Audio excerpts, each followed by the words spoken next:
ಆ ಸಾವಿರ ದಿನಗಳನ್ನು ಪೂರೈಕೆ ಮಾಡಿ ಮುಂದೆ ಹೋಗ್ತಾ ಇರೋವಂಥ ಅಭಿವೃದ್ಧಿಯಲ್ಲಿ ಹಿಂದೆ ಹೋಗ್ತಾ ಇರೋವಂಥ ಸರ್ಕಾರ ಇದು. 1000 ದಿನಗಳು 1000 ಗೊಂದಲಗಳ ಸರಮಾಲೆ, ಹಗರಣಗಳು, ದಿನನಿತ್ಯ ಸ್ಟ್ರೈಕ್ಗಳು, ದಿನನಿತ್ಯ ಮುಖ್ಯಮಂತ್ರಿಯ ಕುರ್ಚಿ ಕಾಳಗ, ದಿನನಿತ್ಯ ಆಡಳಿತ ಪಕ್ಷದ ಶಾಸಕರ ಬ್ರೇಕ್ಫಾಸ್ಟ್ ಮೀಟಿಂಗು, ಡಿನ್ನರ್ ಮೀಟಿಂಗು, ಇದರಲ್ಲೇ 1000 ದಿನ ಕಳೆದೋಗ್ಬಿಟ್ಟಿದೆ. ಸರ್ಕಾರಿ ಆಸ್ಪತ್ರೆಗಳು ಖಾಲಿ, ಔಷಧಿಗಳಿಲ್ಲ. ಕಳೆದ 1 ವರ್ಷದಿಂದನೂ ಕೂಡ ಸರ್ಕಾರ ಔಷಧಿ ತೊಗೊತೀರಿ, ಟೆಂಡರ್ ಕರೀತೀರಿ ಅಂತ ಹೇಳ್ತಾನೆ ಇದ್ದಾರೆ ಹೊರತು ಸುಮಾರು 800ಕ್ಕೂ ಹೆಚ್ಚು ಔಷಧಿಗಳು ಸರ್ಕಾರಿ ಆಸ್ಪತ್ರೆಗಳಲ್ಲಿ ಇರಬೇಕಾಗಿತ್ತು. ವಿವಿಧ ಎಸೆನ್ಷಿಯಲ್ ಡ್ರಗ್ಸ್. ಆದರೆ ಇರೋದು ಸುಮಾರು 160 ಡ್ರಗ್ ಮಾತ್ರ. ಉಳಿದಂಥದ್ದು ಇಲ್ಲೂ ಪರ್ಚೇಸೇ ಮಾಡಿಲ್ಲ. ಅದಕ್ಕೆ ಇಲಾಖೆಯಿಂದನೂ ಕೂಡ ಕ್ಲಾರಿಫಿಕೇಷನನ್ನು ಕೊಟ್ಟಿದ್ದಾರೆ. ಯಾಕಂದರೆ ಮೊನ್ನೆನೂ ಕೂಡ ನಾನು ಇದ್ರ ಬಗ್ಗೆ ಪ್ರಸ್ತಾವನೆ ಮಾಡಿದ್ದೆ.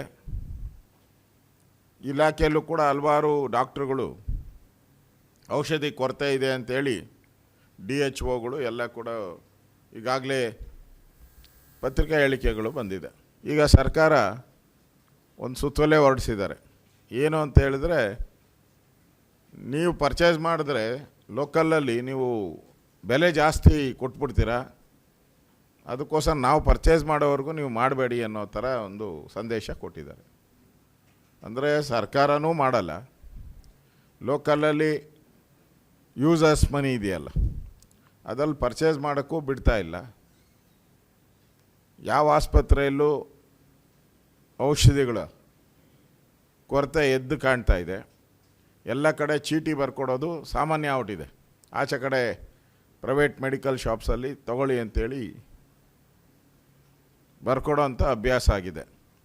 ಇನ್ನೊಂದು ಕಡೆ ಡಾಕ್ಟ್ರುಗಳು ಈಗಾಗಲೇ 12ನೇ ತಾರೀಕಿಂದ ಸ್ಟ್ರೈಕ್ ಅಂತ ಅವ್ರು ಅನೌನ್ಸ್ ಮಾಡಿದ್ದಾರೆ. ಒಂದು ಕಡೆ ಮೆಡಿಸನ್ ಇಲ್ಲ, 12ನೇ ತಾರೀಕು ಆದಮೇಲೆ ಡಾಕ್ಟ್ರುಗಳು ಇರಲ್ಲ.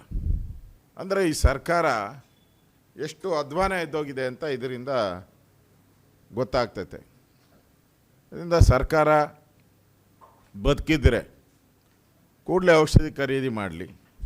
ಏನು 12ನೇ ತಾರೀಕು ಏನಾದರೂ ಸ್ಟ್ರೈಕ್ ಆದರೆ ರಾಜ್ಯದ ರೋಗಿಗಳ ಪರಿಸ್ಥಿತಿ ಏನಾಗುತ್ತೆ? ICUಗಳೆಲ್ಲ ಬಂದಾಗ್ತೈತೆ, ಎಮರ್ಜೆನ್ಸಿ ಟ್ರೀಟ್ಮೆಂಟ್ಗಳೆಲ್ಲ ಕಷ್ಟ ಆಗ್ತೈತೆ, ಆಪರೇಷನ್ಸ್ ಎಲ್ಲ ಮುಂದೂಡಬೇಕಾಗುತ್ತೆ. ಈ ಪರಿಸ್ಥಿತಿ ನಿರ್ಮಾಣ ಮಾಡೋಕ್ಕೆ ನೇರ ಕಾರಣ ಆರೋಗ್ಯ ಸಚಿವರು. ಆರೋಗ್ಯ ಇಲಾಖೆಗೆ ಅನಾರೋಗ್ಯ ಬಂದಿದೆ. ಆರೋಗ್ಯ ಇಲಾಖೆ ಆರೋಗ್ಯವನ್ನು ಕಾಪಾಡಬೇಕು. ಇವತ್ತು ಕರ್ನಾಟಕದಲ್ಲಿರುವಂಥ ಆರೋಗ್ಯ ಇಲಾಖೆ ಅನಾರೋಗ್ಯ ಇಲಾಖೆ ಆಗಿದೆ. ಹಣ ಇಲ್ಲ. ಈ ಸರಿ ಬಡ್ಜೆಟಲ್ಲಿ, ಕಳೆದ ವರ್ಷದ ಬಡ್ಜೆಟಲ್ಲಿ ಸುಮಾರು 30% ಹಣವನ್ನು ಕಟ್ ಮಾಡಿದೆ ಇದಕ್ಕೆ. ಯಾಕೆ ಅಂತಂದರೆ 5 ಗ್ಯಾರಂಟಿ ಕೊಡೋಕ್ಕೋಸ್ಕರ. 5 ಗ್ಯಾರಂಟಿ DK ಶಿವಕುಮಾರ್ ಅವರೇ ಅನೌನ್ಸ್ ಮಾಡಿದಾರಲ್ಲ, ಕಾಂಗ್ರೆಸ್ ಅಧ್ಯಕ್ಷರು. ನಮಗೆ ಹೊರೆ ಆಗ್ತಾಯಿದೆ, ಬರ್ಡನ್ ಆಗ್ತಾಯಿದೆ. ಈ ಬರ್ಡನ್ನಿಂದ ಎಲ್ಲ ಇಲಾಖೆಗಳಲ್ಲೂ 20ರಿಂದ 30%, 40% ಕಟ್ ಮಾಡ್ತಾ ಇದ್ದಾರೆ. ಇದರಿಂದ ಎಲ್ಲ ಇಲಾಖೆಗಳಲ್ಲೂ ಯಾವುದೇ ರೀತಿ ಅಭಿವೃದ್ಧಿ ಕಾರ್ಯಗಳಾಗ್ತಾ ಇಲ್ಲ. ಆರೋಗ್ಯ ಇಲಾಖೆ ಅಂತೂ ಪೂರ್ತಿ ಮೆಡಿಸನ್ ಇಲ್ಲದೆ ಕೊರಗ್ತಾ ಇದೆ. ಇನ್ನು ಕಂದಾಯ ಇಲಾಖೆ ಅಂತೂ ದಿನ ಪತ್ರಿಕೆಯಲ್ಲಿ ನಾವು ನೋಡ್ತೀರಷ್ಟೇ. ಆ ಹೊಸ ಯೋಜನೆ, ಈ ಹೊಸ ಯೋಜನೆ ಅಂತೇಳಿ ಯಾವುದು ಇಂಪ್ಲಿಮೆಂಟೇ ಆಗಿಲ್ಲ. ಈ ಖಾತಾ ಅಂತ ಮಾಡಿದ್ರು. ನೀವು ಈ ಖಾತಾಗೆ ಮಿನಿಮಮ್ 12,000ದಿಂದ 30,000ವರೆಗೂ ಲಂಚ ಕೊಡ್ದಿರ ಯಾವುದು ಈ ಖಾತಾ ಆತತಿ ಹೇಳಿ? ಎಲ್ಲಿ ಆಗ್ತೈತೆ? ಇಡೀ ಕರ್ನಾಟಕ ನಿಮ್ಮ ಪೇಪರಲ್ಲಿ ಇದ್ದಿದ್ದು ಡಿಜಿಟಲ್ಗೆ ಹೋಗೋ ವ್ಯವಸ್ಥೆ. ಆಟೋಮೆಟಿಕ್ಕಾಗಿ ಇಲಾಖೆನೇ ಮಾಡಬೇಕಾಯಿತು, ಮಾಡ್ಬೋದಾಗಿತ್ತು. ಜನಗಳನ್ನ ಕರೆಯೋದು, ಜನಗಳನ್ನ ಈ ಖಾತಾ ಮಾಡಿ ಏನೋ ಒಂದು ದಾಖಲೆ ತಿದ್ದಕ್ಕಾಗಲ್ಲ, ಅದೆಲ್ಲ ಸರ್ಕಾರ ಮಾಡಬೇಕಾಯಿತು. ನಾನು ಕಂದಾಯ ಸಚಿವನಾಗಿ ಕೆಲಸ ಮಾಡಿದ್ದೀನಿ. ನೀವು ಕನ್ವರ್ಟ್ ಮಾಡಬೇಕಾಯಿತು. ನಮ್ಮ ಕಾಲದಲ್ಲೇ ಅದನ್ನು ಡಿಜಿಟಲೀಕರಣ ಮಾಡೋವಂಥದ್ದಕ್ಕೆ ಆದೇಶನೂ ಮಾಡಿದ್ದೀರಿ ನಾವು ಹಿಂದೆ. ಅದು ಪ್ರೋಸೆಸ್ ಆತಾಯಿತು. ಈಗ ಈ ಖಾತಾ ಮಾಡೋ ಮುಖಾಂತರ ಲಂಚಕ್ಕೆ ದಾರಿ ಮಾಡಿಕೊಟ್ಟಿದ್ದಾರೆ. ಸಾವಿರಾರು ಕೋಟಿ ನೀವು ಲೆಕ್ಕ ಹಾಕ್ಕೊಳ್ಳಿ. ಇಡೀ ಕರ್ನಾಟಕದಲ್ಲಿ ಎಷ್ಟು ಬದಲಾವಣೆಗಳಾಗಬೇಕಲ್ಲ ಈ ಖಾತಾ. ಇದಕ್ಕೆಲ್ಲ ಹಣ ಇಲ್ದಿರೋ ಬದಲಾವಣೆ ಆಗುತ್ತಾ? ನನ್ನ ಪ್ರಶ್ನೆ. ಫ್ರೀಯಾಗಿ ಮಾಡಿಕೊಡ್ತಾರಾ? ನನ್ನ ಪ್ರಶ್ನೆ. ಆಲಿಸದೆ ಈ ಖಾತಾ ಆಗುತ್ತಾ? ನನ್ನ ಪ್ರಶ್ನೆ. ಇವ್ಯಾವುದು ಆಗಲ್ಲ ಅಂದರೆ ನೀವು ಯಾರ ಪುರುಷಾರ್ಥಕ್ಕೋಸ್ಕರ ಇದನ್ನು ಮಾಡಿದ್ದೀರ? ರಿಜಿಸ್ಟ್ರೇಷನ್ ಎಲ್ಲ ಸ್ಟಾಪ್ ಆಗಿದೆ. ಈಗ ಒಂದು ಕಡೆ ಸರ್ವರ್ ಡ್ರೌನ್ ಅಂತ ಹೇಳ್ತಾರೆ, ಇನ್ನೊಂದು ಕಡೆ ಭೂಮಿಯಿಂದ ಟ್ರಾನ್ಸ್ಫರ್ ಆಗೇ ಇಲ್ಲ ಅಂತ ಹೇಳ್ತಾರೆ. ಅಂದರೆ ಎಂಟೈರ್ ರೆವಿನ್ಯೂ ಇಲಾಖೆಯಲ್ಲಿ ಇವತ್ತು ಏನು ಸರ್ಕಾರದ ಆದಾಯ ಫಿಕ್ಸ್ ಮಾಡಿದರು, ವರ್ಷಕ್ಕೆ ಇಷ್ಟು ಆದಾಯ ಬರಬೇಕು ಅಂತ, ಮೋರ್ ದೆನ್ 20% ಆದಾಯ ಕಡಿತ ಆಗಿದೆ ಪಕ್ಕ. ಈಗ ಬಡ್ಜೆಟಲ್ಲಿ ಮೊನ್ನೆ ಮಾಡ್ತಾ ಇದ್ದಾರೆ. ಈಗ ಕಳೆದ ವರ್ಷದಲ್ಲಿ 20% ಆದಾಯ ಏನು ಎಸ್ಟಿಮೇಟ್ ಮಾಡಿದ್ರು ಅದು ಕಡಿಮೆ ಆಗ್ತಾಯಿದೆ. ಟ್ರಾನ್ಸ್ಪೋರ್ಟಲ್ಲಿ ಕಡಿಮೆ ಆಗ್ತಾಯಿದೆ, ಸೇಲ್ ಟ್ಯಾಕ್ಸಲ್ಲಿ ಕಡಿಮೆ ಆಗ್ತಾಯಿದೆ. ಇದಕ್ಕೆ ಯಾರು ಕಾರಣ? ನಿಮ್ಮ ಕುರ್ಚಿ ಕಿತ್ತಾಟದಲ್ಲಿ ನಿಮ್ಮ ಅಭಿವೃದ್ಧಿ ಕಾರ್ಯ ಕುಂಠಿತ ಆಗಿರೋದ್ರಿಂದ, ನಡೀದೇ ಇರೋದ್ರಿಂದ ಇವತ್ತು ಅಧಿಕಾರಿಗಳನ್ನು ಮೈ ಮರ್ತಿದ್ದಾರೆ ಎಲ್ಲರೂ.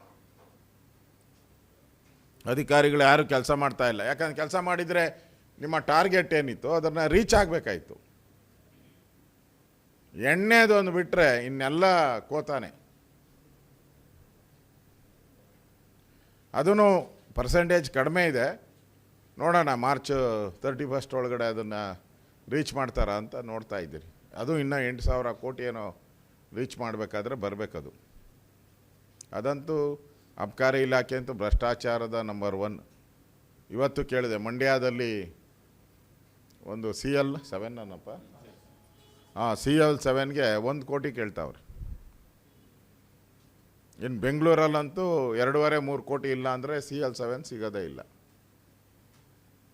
ಕುಡುಕರ ರಾಜ್ಯ ಮಾಡೋಕ್ಕೆ ರಾಜ್ಯ ಸರ್ಕಾರ ಹೊರಟಿದೆ. ಇವರ 5 ಗ್ಯಾರಂಟಿಗೋಸ್ಕರ, 5 ಗ್ಯಾರಂಟಿಯ ಫುಲ್ಫಿಲ್ ಮಾಡೋದಕ್ಕೋಸ್ಕರ